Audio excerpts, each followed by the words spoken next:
Ladies and gentlemen, welcome to another episode of the Project Egg Show.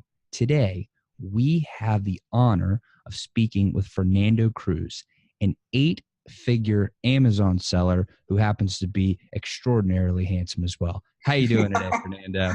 Great, Ben. Thanks so much for having me, man. I really appreciate it. Absolutely. The pleasure's all mine. Let's jump right in. What is your story? Oh, man.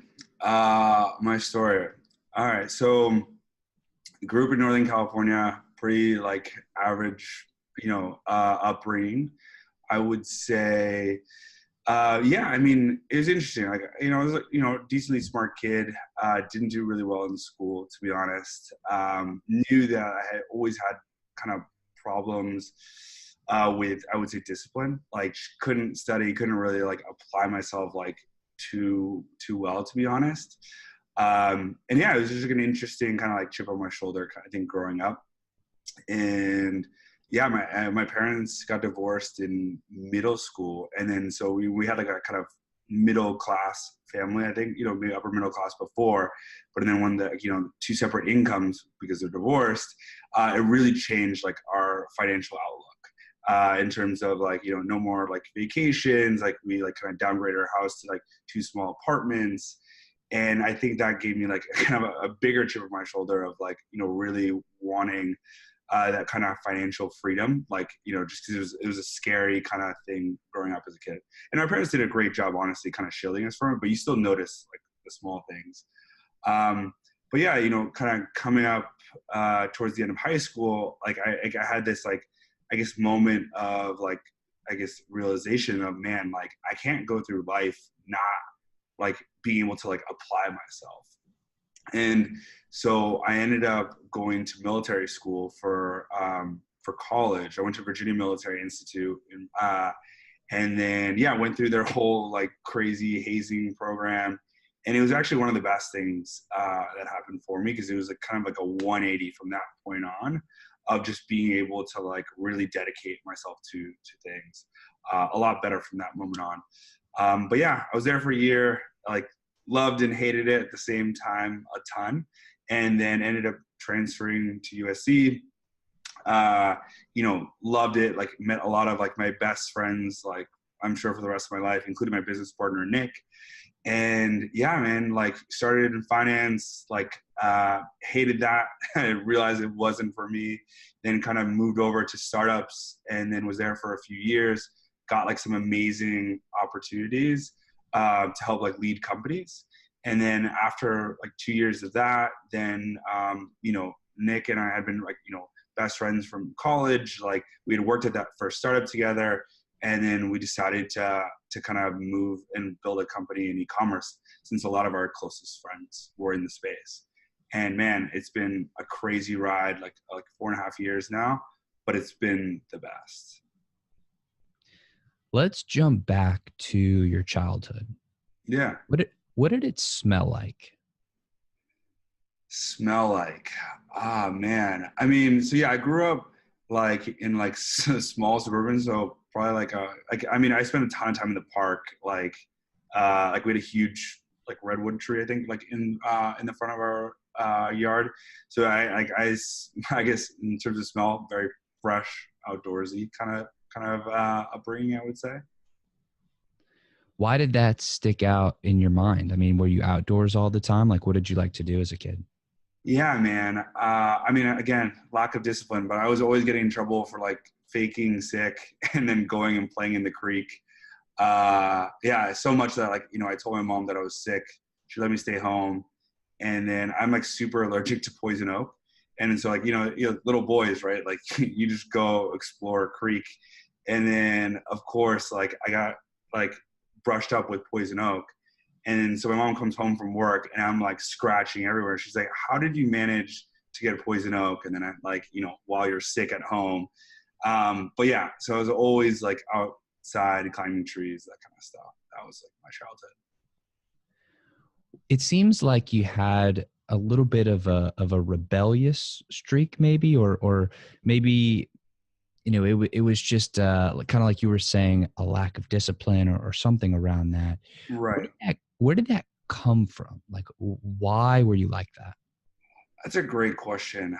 Yeah, I don't know. Yeah, I mean, ever since I was little, it's just kind of always like testing, I guess, the rules.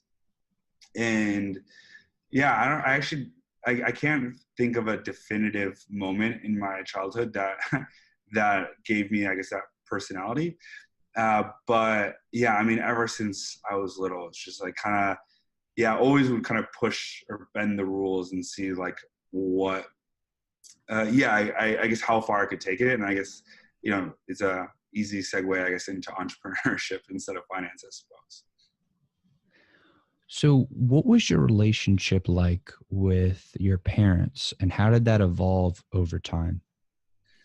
Yeah, I mean, I was always pretty close to my parents. I mean, like any teenager, like we definitely had like our rough years, I would say. But yeah, I mean, I respect my parents both a ton in very, very different ways. My mom is like, really self-made, like incredibly driven. Like in terms of work, she like outworks me to this day, and she's 25 years older than me. And she's just always been super practical, like really like understands like the long game and is amazing at that. My dad is like almost the complete opposite, where he's like this huge dreamer and like definitely doesn't have like that same like drive like or yeah, work like his discipline as my mom. But like he goes and swings for the fences all the time, and like I really admire that. And so yeah, I mean, my relationship was always really good. I would just talk to them, I guess, about different things. So yeah, so I learned a ton from both of them, and yeah, I talk to them both every week. Do you have siblings? Yep, one younger brother, Ricardo. And what's your relationship like with him? We're great. Yeah, I mean, it's very interesting. We're both super similar in a lot of ways and very like different in others. But yeah, I mean, we're like, and this it definitely came from childhood. We're both like hyper competitive. Um, like yeah, very driven. Like we both love like athletics and certain things. But I guess in terms of like work, we've kind of gone like different ways. What's cool is like I'm trying to, I guess, build like wealth and like that financial freedom through like Amazon, and he's like aspiring to do it through real estate. So like very like it's still like get to the same place, I suppose, but just different approaches to life and things like As you were going through school, that. Mm-hmm. what sort of values did you hold? What were those things, those internal motivators, I guess, or values, I guess is the best word, that you held very near and dear to your heart? Very near and dear to my heart. Yeah, I mean, I guess I always like, I was probably told a lot as a kid that like I was smart. So I self-identified as like someone that was smart. But there's, I guess there's like a dissonance between like, being told that you're smart and then not always getting the best grades, you get like B's or whatever. And I was like, oh, well, and I think that's like kind of what led to that like realization. It's like, oh man, like I have to like really learn how to apply myself. But yeah, I mean, it's interesting. Like, so I started in like a normal public school, and in third grade, that public school had like an accelerated class. And so I switched over to that accelerated class in like third grade. And I think that's when I realized like, oh man, like if I'm hanging out with like all the smarter kids, like I have to like really apply myself, because I think that's when I started feeling like more average. And then so it was always kind of this like, oh man, I need to like catch up kind of feeling.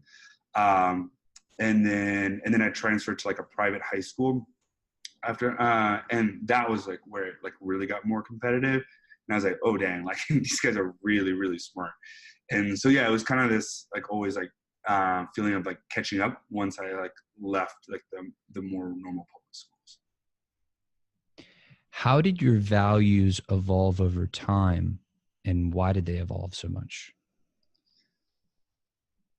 That's a good question. I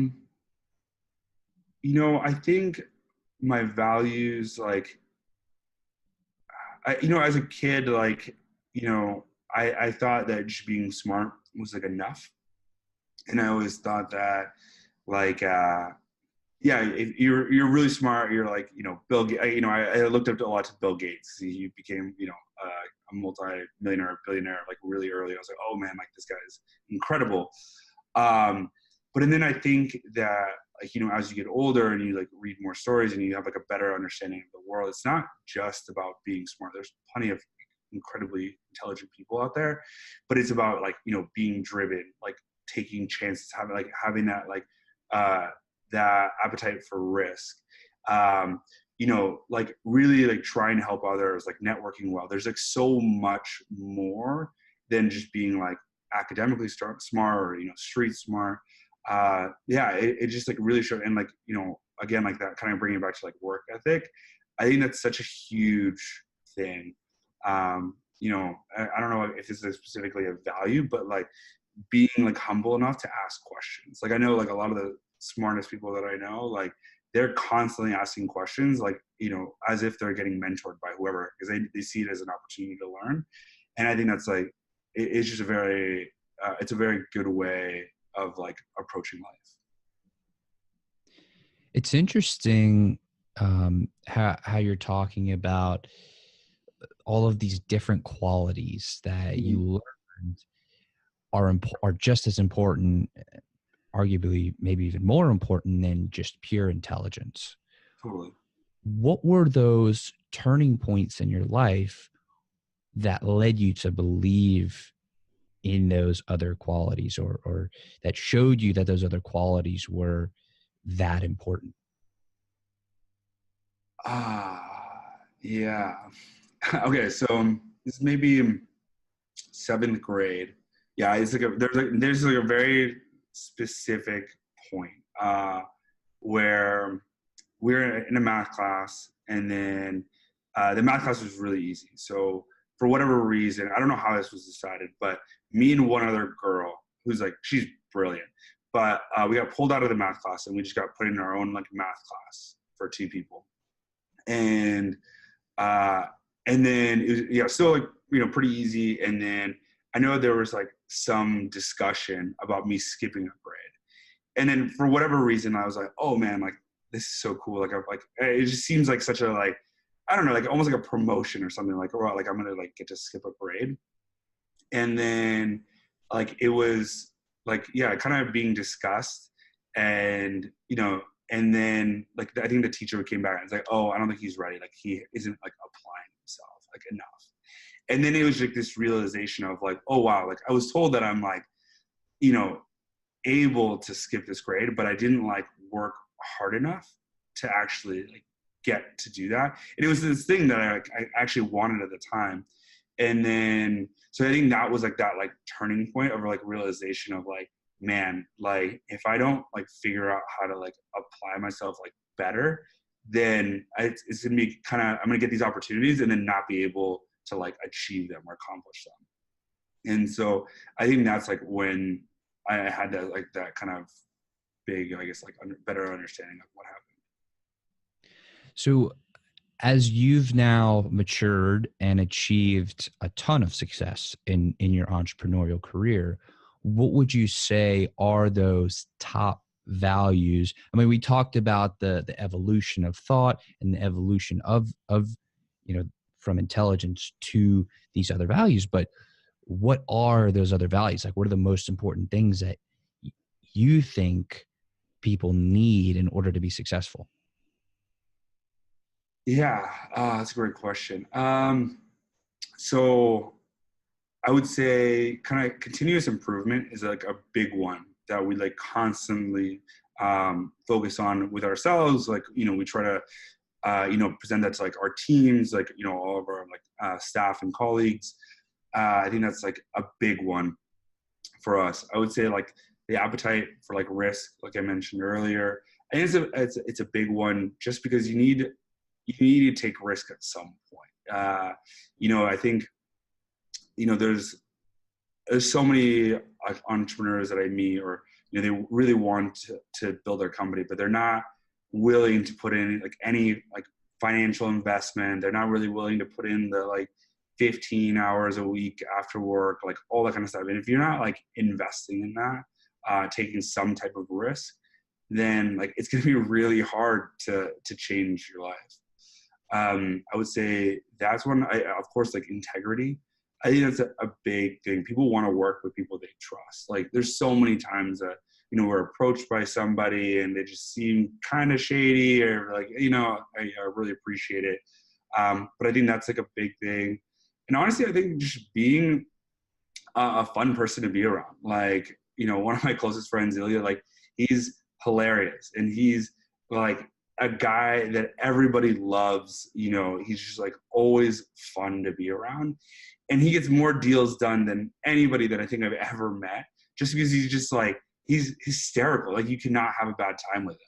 And like, he's like introing me sometimes to people that he met at the gym. I'm like, dude, how do you meet people and like talk business at the gym? Like, what are you doing? But like, he's still introing me. And I'm like, how did this happen? But yeah, I mean, I think, yeah, just being like, pleasant and just like a good person is like huge too. So let's talk a little bit about when your parents got divorced when you were a kid. Yeah. How did your self-identity evolve through that time, your view of self? View of self. I don't know if my view of self changed too much, to be honest. I mean, I was like probably like 14 or something. So it, like, my personality wasn't like necessarily super defined, but I think I understood generally who I was. I think it probably like added like gas to the fire in terms of that rebelliousness, because now, my parents aren't necessarily a team anymore. So I can like go to one and be like, hey, I want to do this. They're like, no. Then I can go to the other one and kind of like, play them against each other, I suppose. I was a terrible kid. But yeah, I mean, I would say, yeah, it was just more of like, there was just kind of a weird scheduling now that you're like switching homes, and like that kind of, I guess, uneasiness as a kid, I would say. But overall, like, I don't think it really changed my like view of myself too much. When you finished high school, was there any time period between then and when you went into the military institute?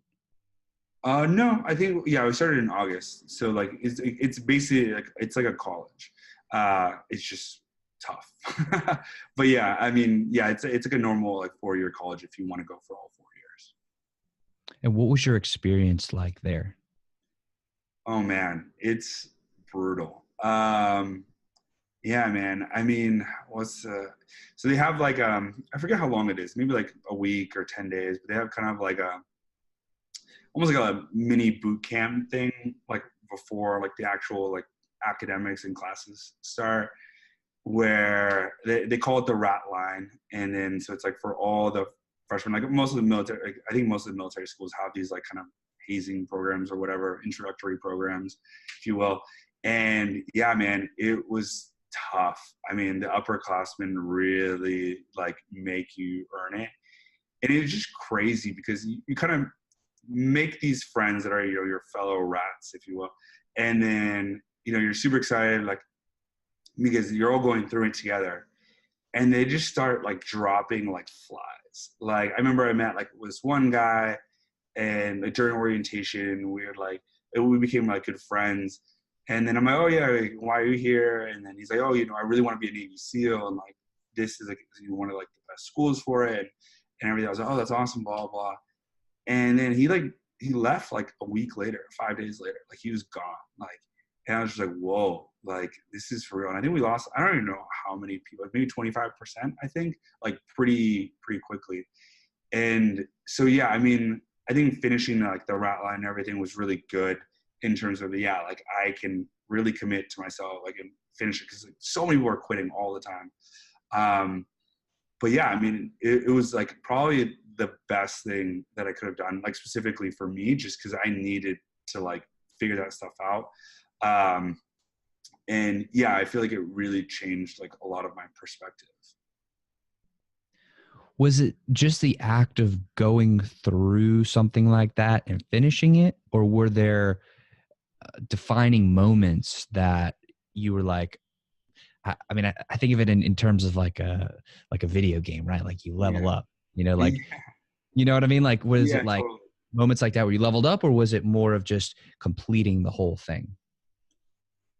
Yeah, that's a good question. I mean, there's definitely moments like that are crazy. Like, let's see what like I mean, there's one day where you just like they just work you out. It's like towards the end of like Hell Week or whatever, where that you just do like a, I don't know, 13 hour, 14 hours, just like hazing day, like just straight, like just brutal. And I think just going through that, you see like people crying, like, and it's just like this like emotionally like tolling day. But I think like going through that, you're just like, and they build it up like it's, there's like a reputation to that day, and like there's this whole thing. And then I think, you know, knowing like, yeah, I can do this. Like I can, um, you know, I can like really push myself. Like it makes everything else easier, because like you have this like self-confidence afterwards, that like, hey, yeah, I was able to like do this thing that's really hard. Like I'm sure like if, you know, people that go through like buds or, you know, boot camp or whatever, they're just like, yeah, like I can do this, like I've like earned this right. And I think it gives you like this whole like self-confidence of like, yeah, like things will be bad but not as bad as that probably. And yeah, other defining moments specifically, yeah, I mean, it's just like, you know, it's always like sad when people like leave and stuff, and that's always like a bummer. But like, you know, really bonding with your other classmates like afterwards is like, okay, we're the ones that are left, and like that kind of stuff. And there's just like there's like we, you know, we're not able to do a ton of stuff, so there's no like movies or video games or like going out or like, you know, partying like most colleges. And so like our like favorite thing like on Friday nights, I remember this so specifically, was like ordering like Chinese food. It wasn't even like the best, but just like hanging out and like eating in our rooms, and like that kind of like bonding, I think was just like so great. And like looking back on is like probably some of my like fondest What made you want to move to the next university? I believe you said USC you moved memories. to. Yeah.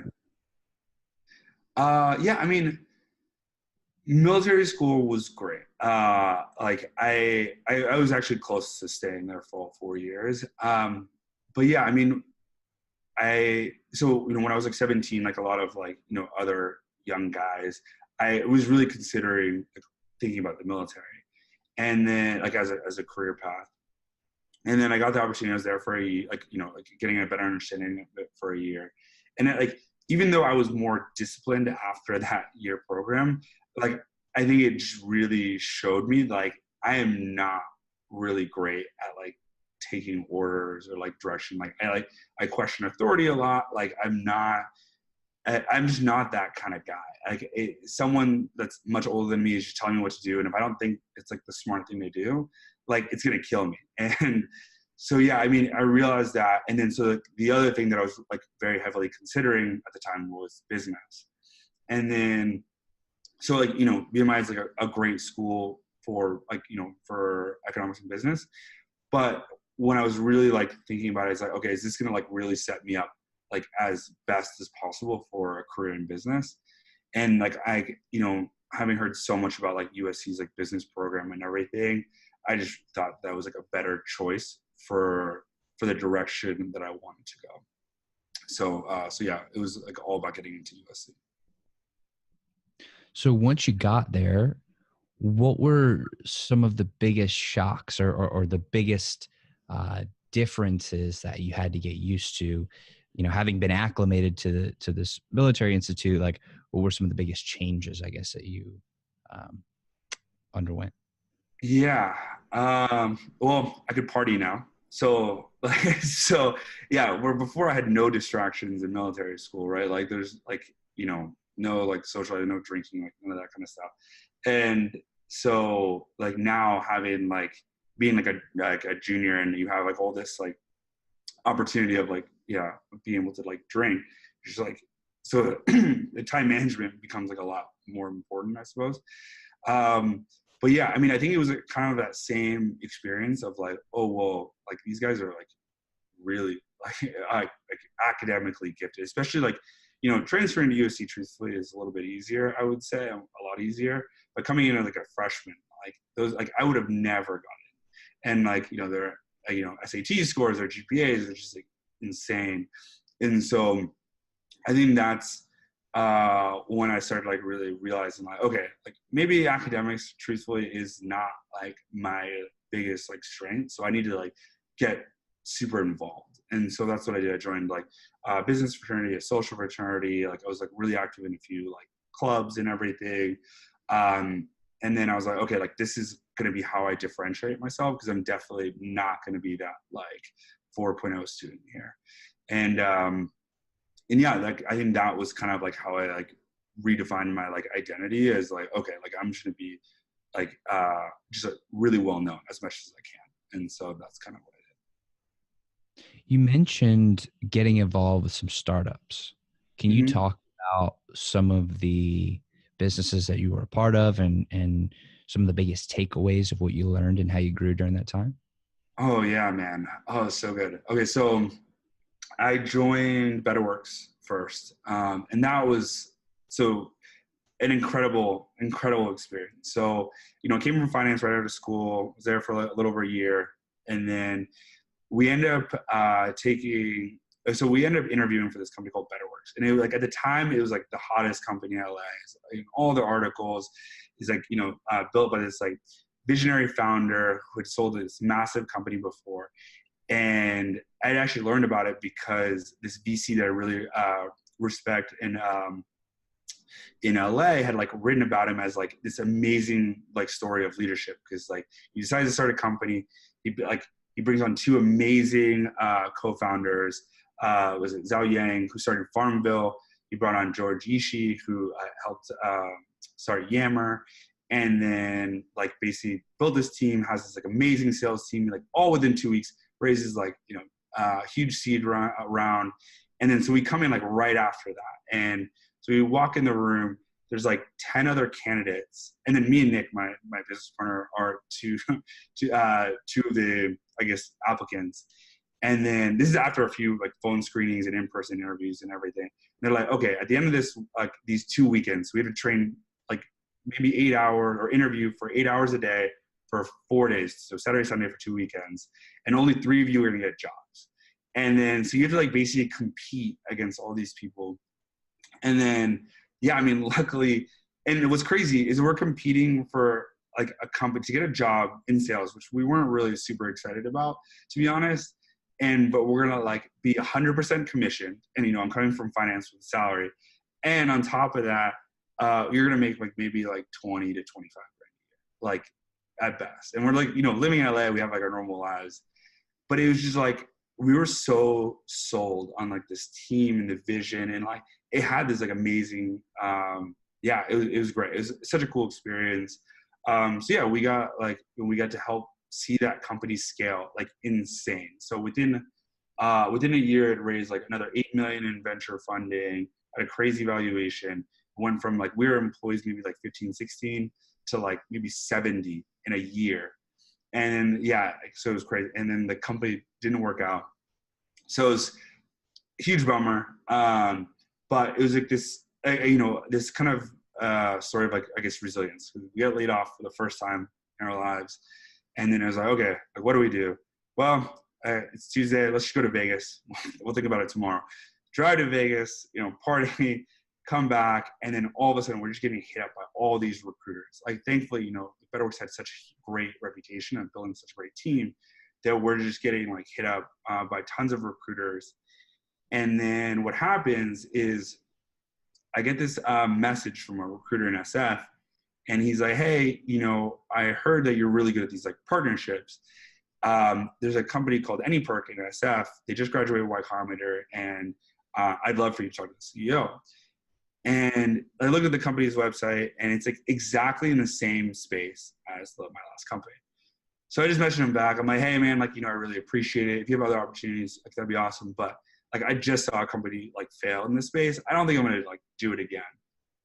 And then the recruiter's really smart. He's like this British dude. And he's like, oh, like, are you so important that you're not going to talk to the CEO of like a Y Combinator company?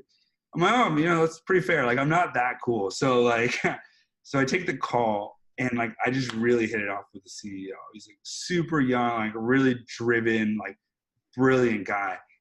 And like, yeah, at the end of the call, he's like, man, like, this is a great conversation. Like, I know like you have a lot of hesitation, but like, I think if you join this team, like, I think we can really build this together. And, you know, at the time I have like 1 year of sales experience, like, you know, pretty cool, like startup experience. But like, I'm getting the chance to like come in as like a leader of the company. I was like employee 2. And then, and yeah, so just get to basically get paid to learn how to start a company. And I was like, yeah, okay, I'm in. So just like literally within like a week and a half, moved to San Francisco, and I was in Colombia for like that week. So like just traveling.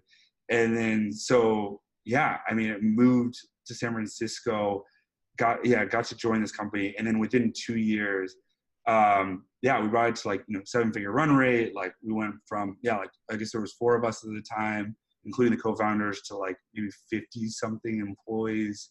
Yeah, I was the head of sales, and then got to like recruit like a ton of the teams from like, you know, obviously the sales teams, SDRs, account management, support, like, so like I probably interviewed like at least like 65% of the company. And so, yeah, it was like this amazing experience. And then after 2 years, decided to start this. So when you say after 2 years decided to start this, can you go into like heavy detail on what exactly this is, what steps you took to really start it, and like, you know, how did you grow it to what it is today?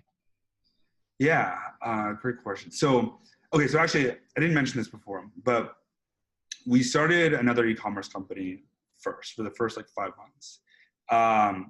Very sad failure. But yeah, basically what we were trying to do is like a men's lifestyle company, is kind of like content commerce model, kind of like Jack Threads or Huckberry, if you will.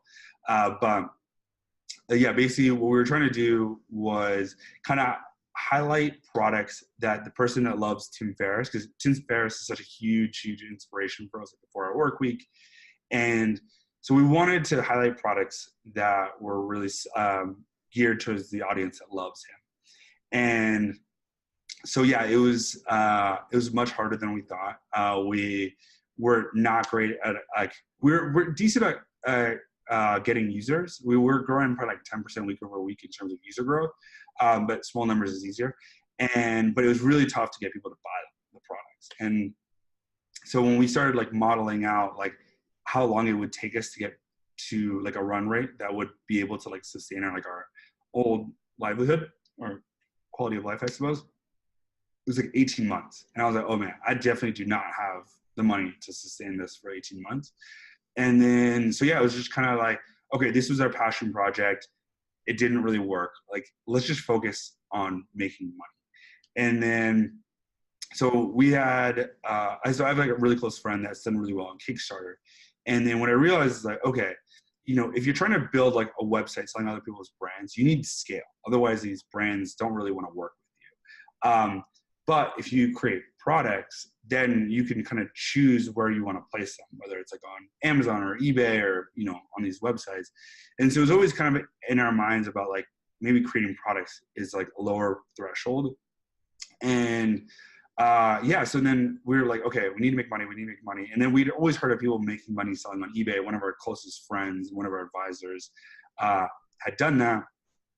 And then, so, and then like Nick, my business partner, gets that package from Amazon. He's like, hey, like, that's really weird. Why are we thinking about selling on eBay if we're buying everything on Amazon? And I was like, oh, that's a really good question. And so I started researching it. And then there's like, at the time it's still like pretty small, but I found like the, like a course on like how to sell on Amazon. And that basically like led to this whole concept of like, okay, well, there's all these brands on Amazon that have like, price integrity, right? Because they have other channels. And so they have to maintain like their MSRP. But if we come up with like a similar version and we're not a brand, like we can just like undercut them and then take a certain percentage of their sales. And that was like the whole like premise or thesis of our like business. Like, okay, we'll just do things a little bit cheaper or add more value. And that's basically what our business is today. So now fast forward like the 4 years that we've been selling on Amazon, like basically what we do is we take a bunch of information that Amazon provides. Like, you see the reviews, there's a bestseller rank, and there's a lot of things that go on behind the scenes. But we're able to identify like really good niches for products that ideally they have to have really high margins, ideally like lower competition. And now we like basically merchandise the products to either offer a better price or higher value or something a little bit unique. And then we basically get those products to rank ideally towards the top of Amazon. And then we sell the products. And then we're just constantly adding more products. So now we've probably maybe 250 products selling at any given point in time. And then, yeah, it's just kind of like a machine. We're just adding more and more products to like a portfolio. And that's basically the business. Now that you've come all this way and you've built this massive thriving business, Mm-hmm. do you feel like you're a different person than when you were a kid or when you went to college or before you started the business? Like, what's been the evolution of you throughout this whole time? That's a good question. Well, I've always had this kind of probably unwarranted self-confidence, I guess I would say.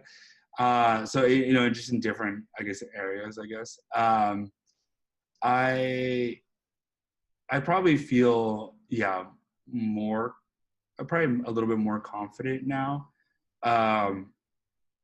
And yeah, I mean, over like the test of time, like, there's always like challenges in the business, right? Like there was a time in this Amazon business where we were really close to like shutting down. Like we made tons and tons of mistakes. We had to lay off like half our staff. Like it was brutal. But I think at the end of the day, like it just really comes down to like resilience, like just like military school. Like, are you able to endure those like 14-hour days of like just punishment, I suppose? And like, I think it just gives you perspective because like you kind of, you get knocked down, you just have to get back up. And like, I think that's, part of the game. And as long as like, hey, other people go through this all the time, it's just a way of like, it's just part of this career path, then it just makes you like it just makes it a little bit easier. But yeah, in terms of how I've changed, hopefully I'm still the same person. Like, I still have all the same friends and everything, probably more friends, like new friends through work and stuff. But yeah, I mean, yeah, all of our closest friends are still the same. I like to think that we're pretty much the same, probably just a little bit. We probably just travel a little bit more and stuff like that. How has your relationship with time changed now that you've built this incredible business? That's a great question. So yeah, my relationship with time has definitely changed. I definitely covet my time a lot more. And so I would say for the last like maybe 12, 18 months, I've spent a lot of time thinking about how I can make my time like the most effective. And so we've done like a ton of things in terms of like, one of the first things was ordering meal plans, just because I realized like I was spending a ton of time going to the grocery store, buying food, like all that kind of stuff, cooking, cleaning. And then, so yeah, meal plans. We hired EAs, which was a huge like hack, I would say, like in terms of just like setting up our schedules, travel plans, all the kind of administrative stuff that's for our personal and business lives. I would say, yeah, like anything that it doesn't have like a ton of importance to me, I'll try to like delegate or have my EA do or things like that. And I really just try to spend time, yeah, with like my girlfriend, with my friends, or doing things that I really find valuable, like spending time with my family, like all that kind of stuff. And so I think now I have that like luxury to be able to do those things, which is great. How hard did you work as far as like hours per day to grow the business, and like how has that number fluctuated over time? Yeah, it's definitely fluctuated a lot. So when we first started the other e-commerce company, we were doing, I don't know, maybe 12 hours a day. It was pretty brutal. Like, yeah, 12, 13 hours a day at least. It was, I mean, I guess it still is all I think about at the time. So you don't even count the hours where you're just like thinking about it. Even if I'm like at the gym, right? Like I'm kind of like passively thinking about it. And yeah, I would say then when we started Amazon, it was actually pretty light, I would say, because there wasn't as much to do. There's a lot of waiting game, like, you know, from waiting for the manufacturer to make the products, then ship the products. So it decreased probably to like 20 hours a week for the first several months. And then and a lot of it's due to like capital constraints because you can only order so many products at a certain time. And then as we started like building teams and all that kind of stuff, we had to set the right expectations. And then I would say then it kind of went up to like 40 to 45. Now that we have like a really, really like established team and like better trained, honestly, our hours have probably cut down probably to like maybe 30, 35, I guess, just depending. We have like the seller tradecraft business as well, like that like takes up more time. But yeah, now like, you know, I think we're more focused probably on like a lot of the personal development stuff of like just being like a better executive, like spending a lot more time reading, like, you know, physical fitness, meditation, like all that kind of stuff, which I don't count as work most of the time, but just really just trying to like be better, like all around versus just like working harder in the business, I suppose. So somebody's watching or listening right now and they're like, okay, 8-figure Amazon seller working 30 hours a week, 30 to 35 hours a week. Like Right. that sounds like the life. That's amazing. Right. Right. Would you say to them, like, what would you say to them? I mean, would you say to them, look, it's yeah. What would you say to them? You know, I think anybody can do it. Like, I think it could be less. I've heard of guys that working like 5 hours a week, 10 hours a week. Like, I think it can be less. I think it's usually a trade-off, you know, like how, you know, how much are you willing to work? Like, usually has a direct correlation to like how big you grow. I think the only like caveat to that is if you build a team then and you train them really well and you hire really good people, then instead of, you know, because there's obviously like a ceiling to how many hours you can work. But if you can like build amazing teams, then that like there's no limit to like how many hours you can like get done, I guess, in terms of working on the business. And so I think that was like the big turning point for us, maybe like a year and a half ago, when we just went like on a hiring spree. We went from, I don't know, maybe 8 employees to 65 in like a year and 4 months. So it was like this crazy turning point. But yeah, it just allowed us to like decrease our hours, and instead of like us actually doing the work, we just spent the time like training like our team or hiring really people that were better than us so they would make less mistakes. And yeah, so now like, yeah, I think if you can really get yourself out of working in the business and working on the business and thinking about like the long term, like you could probably work no hours a week or like 1 or 2 hours a week and just check in. It's just about having the discipline to do that. So it seems like you started a passion business and then you've started a business where the objective was to make money. Mm-hmm. Clearly one of them took off and one of them didn't. Right. For somebody who's looking to start their business, or maybe they've been an entrepreneur, quote unquote, for 4 years and they failed and failed Right. and tried and failed. What would you suggest that they do? Like, should they chase the passion or should they chase the money? How would you advise them in that position? Man, that's a great question. I mean, if they've been doing a passion business for a long time and it's not working, one, I would ask for a ton of help. Like anybody that will talk to them, I would hit them up and try to get advice. I think, just because the I guess more practical business worked better than the passionate business for us, I don't think that's necessarily true for everybody. But I think whatever hits momentum is probably what I would work on, whether it's passion or, practical, I suppose. I think, traction is great because it motivates you. And then like, once you start getting those sales, you're just like, whoa, like this really works. And it's way easier to stay motivated, where like, it's tough when things are not going that right way. I know. Yeah.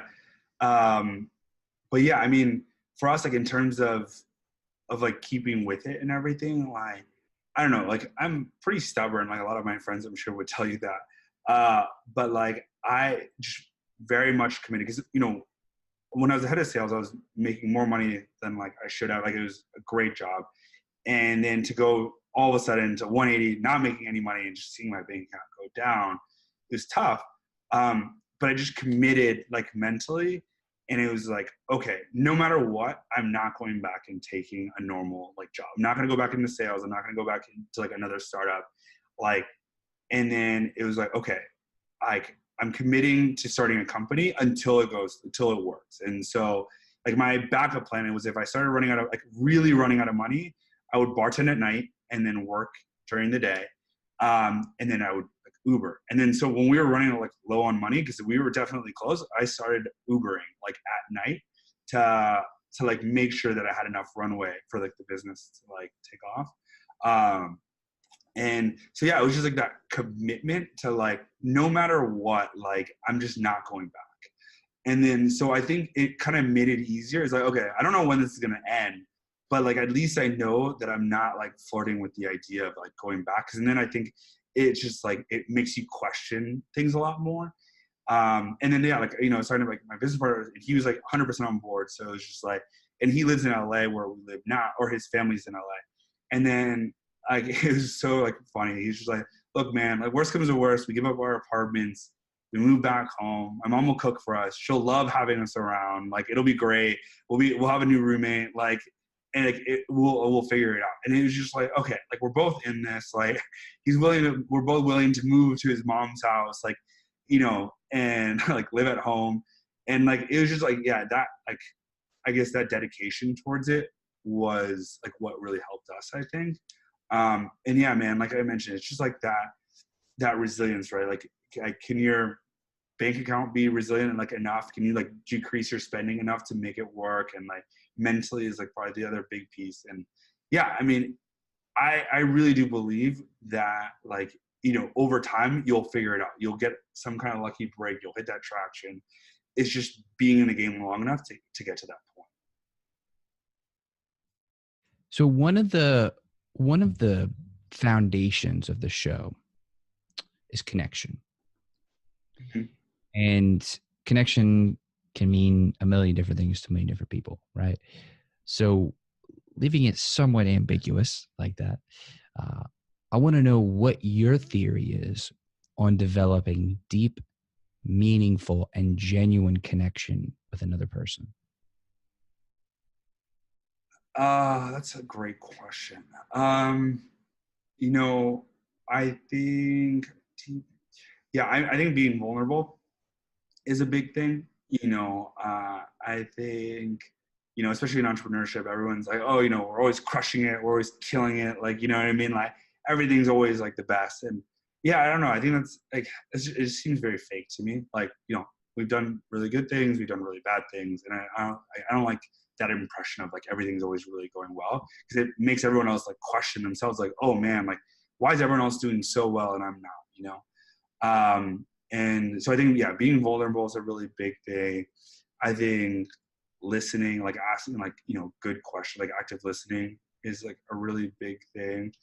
And, genuinely just taking interest, like, wanting to like, great questions like yours, like, like really understand, like, what drives this person? Like, what was their childhood? Like, why are they, like, what has like, transpired to get to where they are as a human today, I think is a huge way of like building relationships. And yeah, I think those are probably some of like the big things, like sharing things, like whether it's like something that or just kind of like really trying to be relatable, and like I think are all kind of big things. What's your greatest theory? Oh man, theory. I don't know if I have any great theories, to be honest. I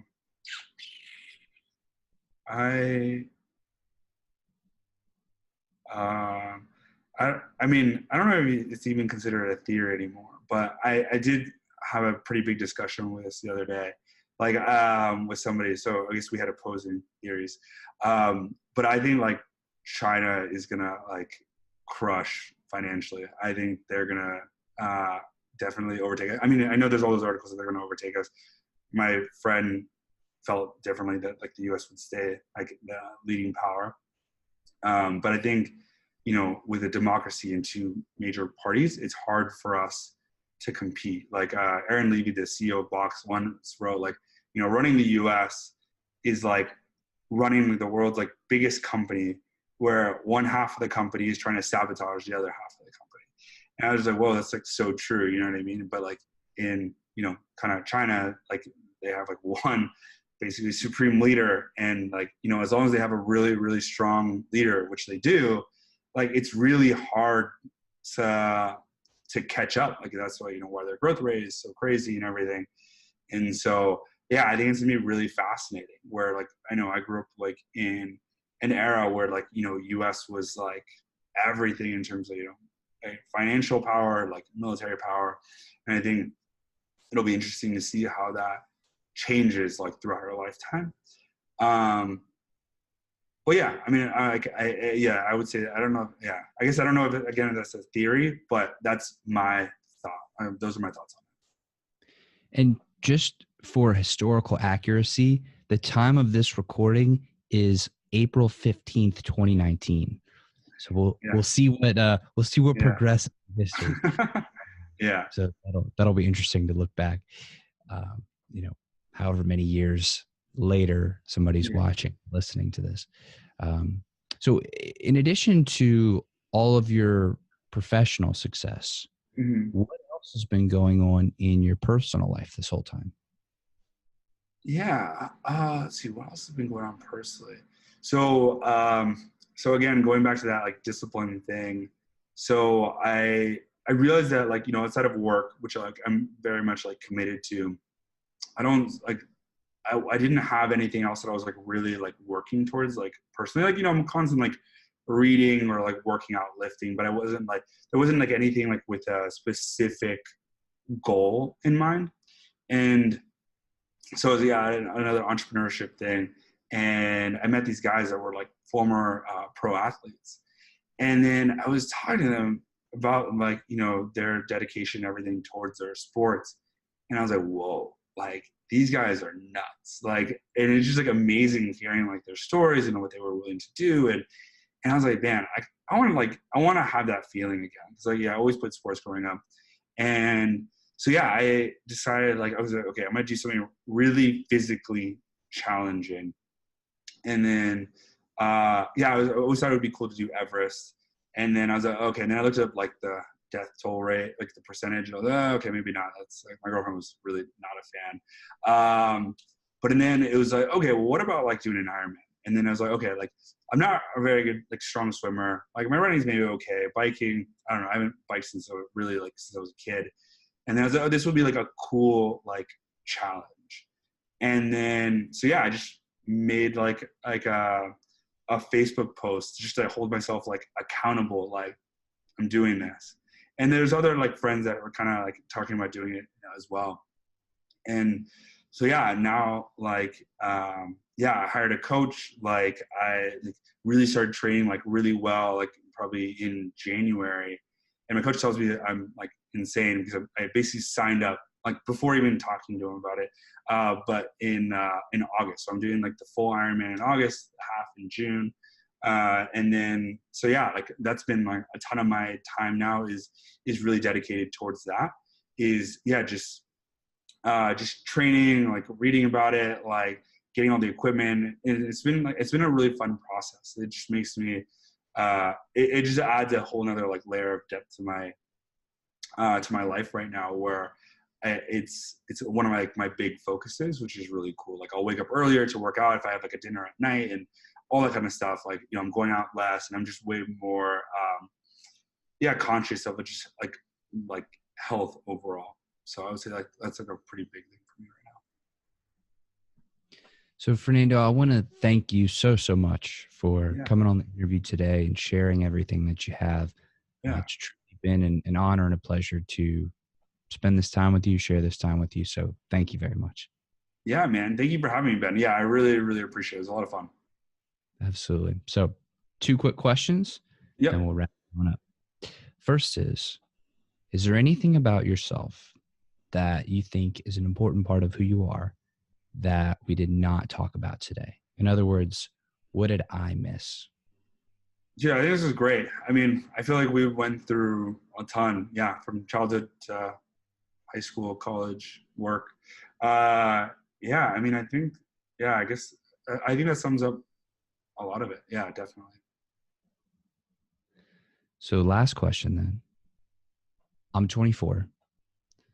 You know, I run this podcast and I have a couple other businesses outside of that.